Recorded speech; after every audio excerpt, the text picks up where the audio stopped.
এই কামনা করি।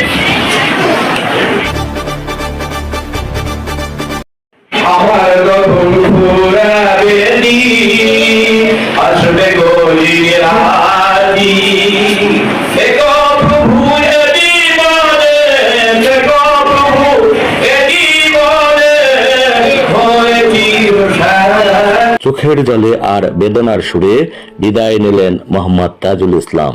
দীর্ঘ 40 বছরের চাকুরি জীবনের অনেক কথা হৃদয়ে জমে থাকলেও বিদায় মুহূর্তে বলতে পারলেন না তেমন কিছুই।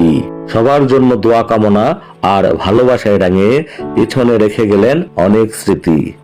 31 আগস্ট রবিবার সহকারী গ্রন্থাগারিক পদে কর্মরত শিক্ষক মোহাম্মদ তাজুল ইসলামের শেষ কর্মদিবস ঘিরে অনুষ্ঠিত বিদায় সম্মাননা অনুষ্ঠানে সম্মাননা প্রদান করা হয় আরো 2 জন শিক্ষককে। তারা জন মুকসেদিয়া ফাজিল মাদ্রাসার হলরুমে ঘরোয়া পরিবেশে অনুষ্ঠিত ওই বিদায় সম্মাননা সভায় সভাপতিত্ব করেন অধ্যক্ষ ইউসুফ আলী। সভায় বক্তব্য দেন সহকারী অধ্যাপক আব্দুস সালাম, সহকারী শিক্ষক আবু তারেক, ইবতেদায়ী মৌলভী আলতাফ হোসেন এবং বিদায়ী শিক্ষক বৃন্দ। অনুষ্ঠানে সহকারী গ্রন্থাগারিক মোহাম্মদ তাজুল ইসলামকে অবসরজনিত, ইবতেদায়ী মৌলভী জান্নাতুন নাইমকে বদলি ও পদোন্নতিজনিত এবং ইবতেদায়ী প্রধান একেএম ইসাহাক আলী আকন্দকে মরণোত্তর সম্মাননা স্মারকে ভূষিত করা হয়।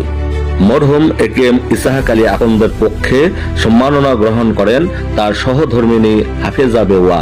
এছাড়াও বিদায়ী শিক্ষকদের পাঠ পূর্বক মানপত্র এবং বিভিন্ন উপহার সামগ্রী প্রদান করা হয়। বিদায়ী সম্মাননা সভায় উপাধ্যক্ষ লুৎফর রহমান, সহকারী অধ্যাপক নুরুল ইসলাম সহ অ্যাডহক কমিটির সদস্য, সহকারী অধ্যাপক বৃন্দ, প্রভাষক বৃন্দ, সহকারী শিক্ষক মণ্ডলী এবং কর্মচারী বৃন্দ উপস্থিত ছিলেন।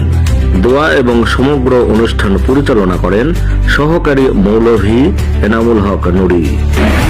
আমার যাবার সময় হলো, দাও বিদায়।